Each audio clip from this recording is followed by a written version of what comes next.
New this morning on your Fast Track is being treated in a Fargo hospital after falling off a horse. The Becker County Sheriff says it happened Tuesday north of Frazee. The woman said she was struggling to move, then had lower back pain and reported that it hurt to try to move her toes. She was then airlifted to a Fargo hospital. Police investigating reports of a man hit by a train in downtown Fargo. First responders were called to an area near Main Avenue and Broadway just before 9 last night. No word, though, on the person's condition or the details of exactly what happened. An American citizen is among the latest hostages released by Hamas. Liat Atzili is an Israeli-American dual citizen and was part of a group of 16 people handed over to the Red Cross yesterday. The 49-year-old was in captivity for 54 days and is now the second U.S. citizen released since the ceasefire began on Friday. She and her husband were taken from their home during the attacks on October 7th, but he still remains in captivity at this time. It is 6:52 on our Thursday morning. Hard to believe, the final day of November. Yeah, it doesn't look like this too much outside. No, we're really not seeing much of that. To see if we will see any of this, though, we want to go to Summer Schnellbach with the latest. Good morning, Summer. Good morning. Short answer, no, it's not going to look like that anytime soon. Although some folks may be seeing a couple of flurries for today as a cold front is moving through. Most of that is going to be across northern Minnesota. A little bit warmer heading into our weekend, not by much, but still a little bit above average. Not as warm as the last couple days. And then we're going to take a look at our next chance for some snow. We have a few flurries just north of the international border now, very light, very isolated, though we'll start to see a few of those in parts of the valley this afternoon, or excuse me, this morning, clearing this afternoon. A bit more cloud cover in the northern valley compared to the southern valley. Southern valley, we're seeing mostly clear skies and temperatures in the 20s. We're at 24 right now in Fargo, 25, Detroit Lakes 23, Fergus Falls 27 in Wadena. The cool spot, Oaks, just now dipping to 19 degrees. Meanwhile, it's 27 in Grand Forks, 28 Hallock, 30 in Roseau, and 32 in Baudette. That is thanks to that cloud cover that has been moving in. Traffic for today looking pretty good. Aside from the few flurries in northern Minnesota, not expecting any impacts to your commute today, so we've got the green lights across the board for your Thursday. Kids heading to school this morning, temperature right around 24 degrees in Fargo. We do have some clouds starting to move in. This afternoon, partly cloudy still and about 33 degrees, so a little chillier than what we saw yesterday and the day prior. So here's a look at your planning forecast in Fargo.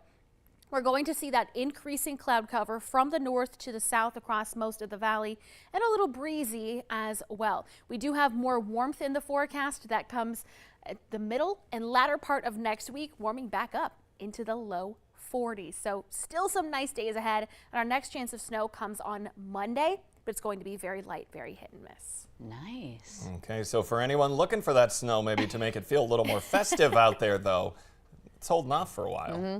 Yeah, no promising snow forecast for snow lovers. I apologize. I mean, it's beginning to look a lot like Halloween. Well, this year I think Halloween had snow on Yeah, it too. we flip-flopped. Yeah, we did. Mother Funny. Nature all confused. Okay. Thank you, Summer. Well, Lake's trying to begin to ice over, but it won't be long before fishermen are heading out to drop some lines. And Minnesota's DNR says the season comes with some big changes aimed at keeping our water clean. A new state law aims to clean up a major problem of trash left after the ice fishing season. Anyone using an ice shelter or a vehicle on the ice cannot dump their garbage, sewage, dead animal carcasses, or any other waste unless you place it in a container that is secured to the shelter or the vehicle, and then you take it with you. The DNR says complaints about all of this litter left behind has now skyrocketed over the past few years, and now being caught will cost you $100 for each incident. Things just got a bit more frightening for dog owners right here in the valley. The mystery respiratory illness has now hit the FM Metro. It's killed at least one dog. Local vets say there's a lot they don't know about this illness, but what is known is that the symptoms match kennel cough. It's chronic coughing, sneezing, lack of energy, eye or nose discharge, or difficulty breathing. Doctors say once an animal is affected, the disease sometimes takes a rapid turn for the worse. They say the best thing to do is to keep your pets up to date on all vaccines and to try to keep them away from other dogs. People aren't staying home. They're still dropping their dogs off for daycare, which is fine. but you have to know the risk going into it, right?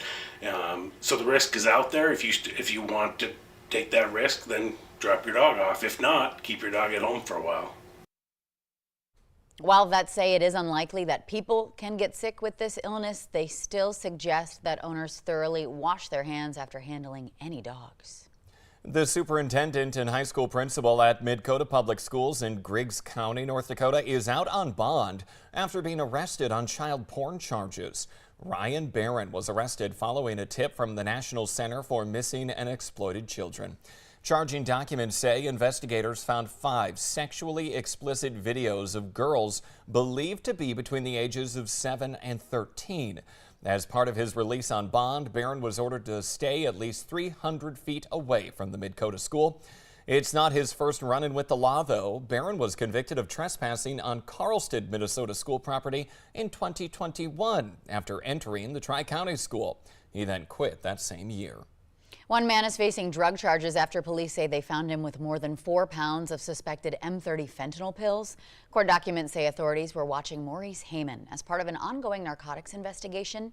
He was pulled over Friday on I-94 near 25th Street in Fargo. A search of that vehicle turned up more than 10,000 fentanyl pills, meth, ecstasy, and about $2,500 in cash. In a consumer alert this morning, the Consumer Product Safety Commission now advancing a proposal for the first federal safety requirements for baby loungers. This after at least 79 deaths have been linked directly to them. Under this new proposal, loungers must be as firm as a crib mattress and the height wall limited to less than 2 inches.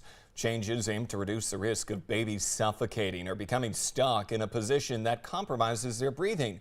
There also must be warning labels on the sleepers. Some Burn Boot Camp protein bars are now being recalled because they could contain foreign objects like disposable hair nets, shrink wrap, and parchment paper. This recall affects 3 batches of the brand's grass-fed whey protein bars, triple chocolate almond flavor. The company that makes the bars is urging people not to eat them, instead return them to the place of purchase or simply throw them away.